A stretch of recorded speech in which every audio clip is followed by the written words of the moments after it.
Hey friends, welcome to our channel. In today's video, we're diving into the Divine Comedy by Dante Alighieri and exploring its most iconic section, the 9 Circles of Hell. Let's get started.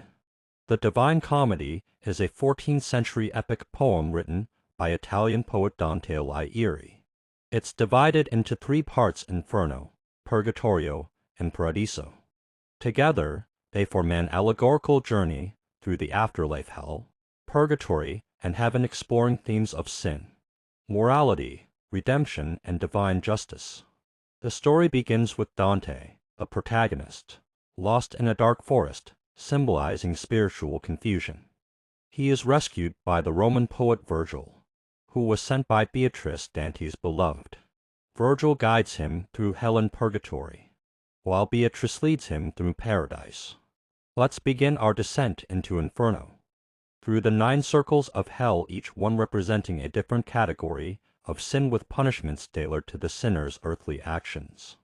First circle, Limbo. This circle houses virtuous pagans and unbaptized souls, those who lead moral lives but lack Christian faith. Their punishment isn't physical torment, but eternal separation from God.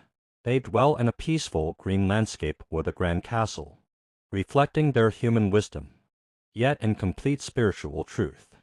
Notable residents include Aristotle, Socrates, Homer, and Julius Caesar. Second circle, Lust. Here, the souls of the lustful are caught in an eternal whirlwind, symbolizing how passions swept them away in life. The violent winds reflect the chaotic, uncontrollable nature of their desires. Among the damned are Cleopatra, Helen of Troy, and others consumed by illicit love. Third circle, Gluttony. The glutton, a swallow in a fowl, freezing slush while being ripped apart by Cerberus, the 3-headed beast. Their punishment reflects the numbing, degrading effects of overindulgence. The cold and filth stand in stark contrast to the warmth and joy they sought in life. Fourth circle, Greed. This circle contains 2 groups: hoarders and wasters, forever pushing massive weights against each other in a futile struggle. Their obsession with wealth lead to imbalance and conflict, and now their souls are trapped in endless combat, representing the pointlessness of materialism. Fifth circle, Wrath. The wrathful fight on the surface of the river Styx, while the sullen lie submerged beneath it. The raging souls are consumed by anger, while the silent ones stewed in their bitterness during life. Together, they illustrate how unchecked rage and suppressed hatred destroy the soul. Sixth circle, Heresy. Heretics, those who denied core Christian beliefs, are entombed in flaming sepulchres. These fiery graves represent the spiritual darkness they embraced, cutting them off from divine truth. Among them are Epicureans, who believed the soul died with the body. Seventh circle, Violence. This circle is divided into 3 rings, each punishing a different form of violence. Violence against others, murderers and warmongers, are submerged in a river of boiling blood. Centaurs patrol the banks, shooting arrows at those who try to rise.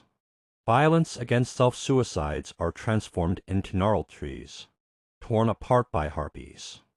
This grotesque metamorphosis symbolizes their rejection of the body and the natural order. Violence against God, nature, and art, blasphemers lie on burning sand. Sodomites wander endlessly under fiery rain, and usurers sit hunched with heavy money bags around their necks. Each punishment reflects contempt for divine and natural law. Eighth circle, Fraud and Malebulge. This vast stone funnel contains 10 ditches, each punishing different kinds of fraud. Seducers and panderers whipped by demons as they march in opposite directions. Flatterers immersed in excrement, reflecting their filthy lies. Hymenaeus clergy who sold church offices are placed headfirst in fiery holes. False prophets and sorcerers' heads twisted backward, forced to walk blindly. Corrupt politicians submerged in boiling pitch, torn apart by demons.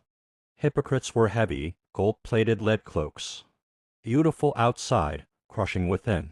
Thieves bitten and transformed by snakes, constantly shifting form. Fraudulent counselors enclosed in columns of flame. consumed by their own deception. Sowers of discord mutilated repeatedly, their bodies torn to pieces. Fools I fear suffer from diseases and madness, reflecting their moral decay. Ninth circle treachery. This final circle is a frozen wasteland like Cocytus where the worst sinners are eternally trapped in ice.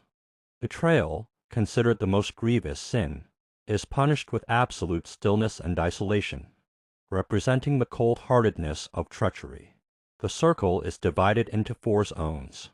Kaine betrayers of family, frozen up to their necks. Antennae betrayers of country or party, heads exposed to biting winds. Pt olome betrayers of guests, lying face up with frozen airs. Judca betrayers of benefactors, fully encased in ice. At the very center lies Satan, the ultimate traitor with 3 faces, each gnawing on a different infamous betrayer. Judas Iscariot, who betrayed Jesus, and Brutus and Cassius, who betrayed Julius Caesar. Satan is immobile, trapped in the frozen core, sin his wings flapping and freezing the lake, making hell's coldest and most desolate point. To exit hell, Dante and Virgil must descend Lucifer's frozen body and pass through the center of the earth.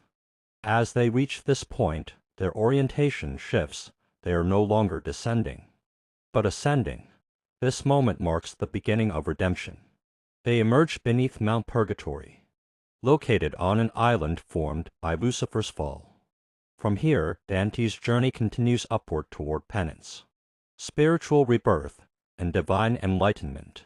The Divine Comedy is more than an epic, it's a powerful meditation on justice, sin, and the human soul's quest for truth.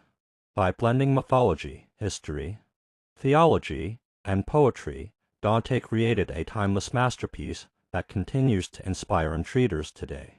If you enjoyed this exploration, don't forget to like, subscribe, and share. Thanks for watching. See you in the next video.